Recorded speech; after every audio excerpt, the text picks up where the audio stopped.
فأما اليتيم فلا تقهر وأما السائل فلا تنهر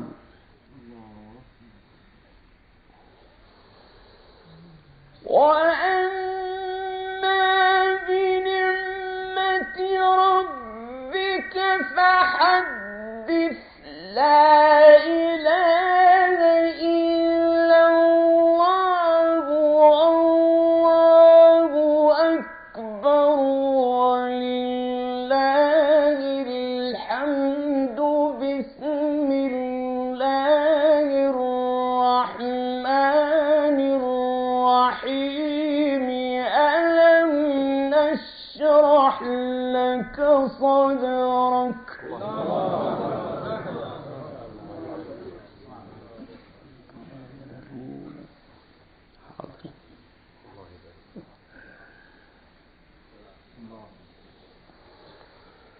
بسم الله الرحمن الرحيم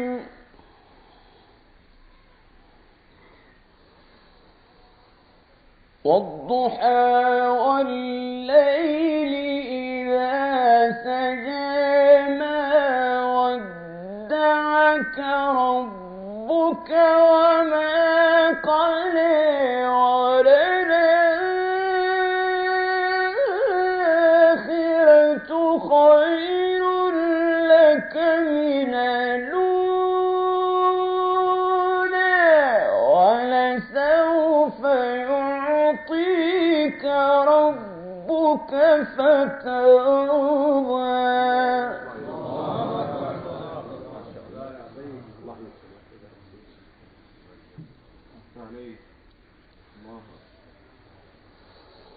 ألم يجدك يتيما فآوى ووجدك ضالا فهدى ووجدك عائلا فأغنى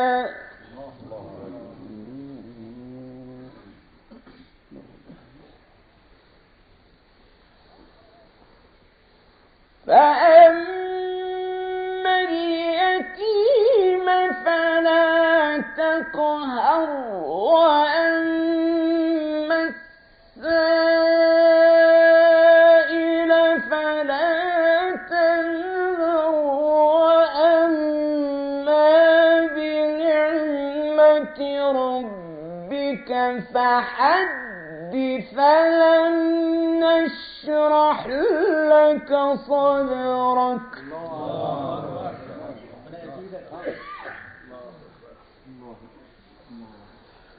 ووضعنا عنك وزرك الذي أنقض ظهرك ورفعنا لك ذكرك فإن مع العسر يسرا إن مع العسر يسرا فإذا فرغت فانصب وإلى ربك فارغب صدق الله العظيم.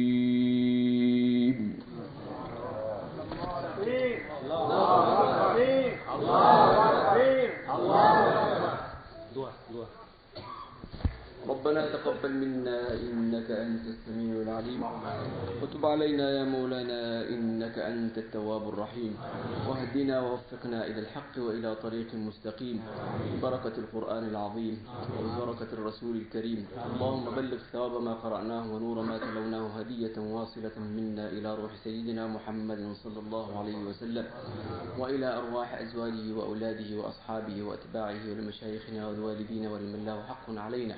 اللهم انفعنا وارفعنا بالقرآن، اللهم اجعله حجة لنا لا حجة علينا، اللهم ذكرنا منه ما نسينا وارزقنا تلاوته آناء الليل وأطراف النهار. سبحان ربك رب العزة عما يصفون وسلام على المرسلين والحمد لله رب العالمين. Brothers, we are going to pray Salatul Asr. We have to wait for a few minutes. We'll say Adhan. آخر رجاء شكرا لله. أذان العصر. العصر وجب.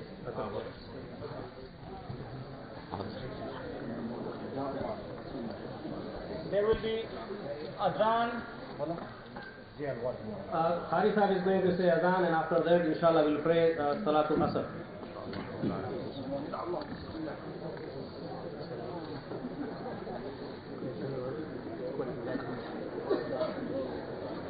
الله أكبر الله أكبر الله أكبر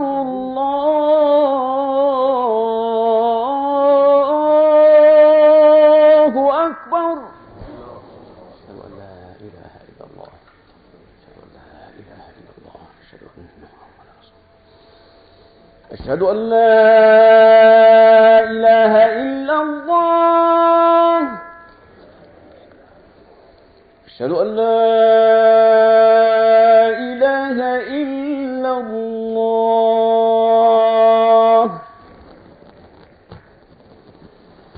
أشهد أن محمدا رسول الله، أشهد أن محمدا رسول الله.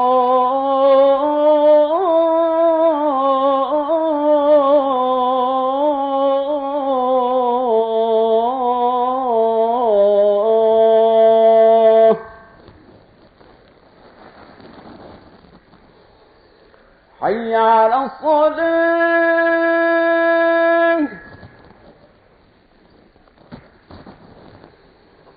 حي على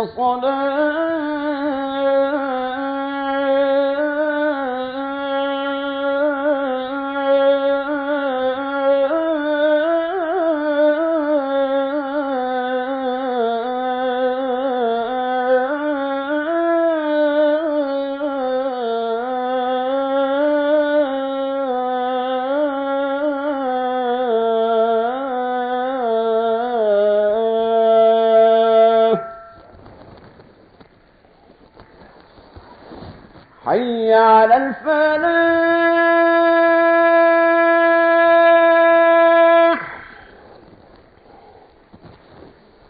حي على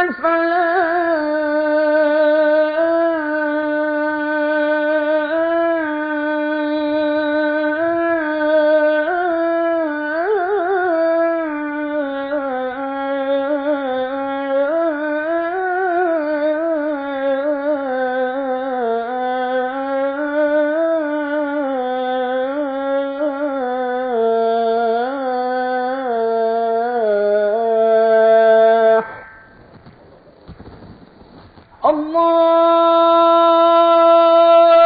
أكبر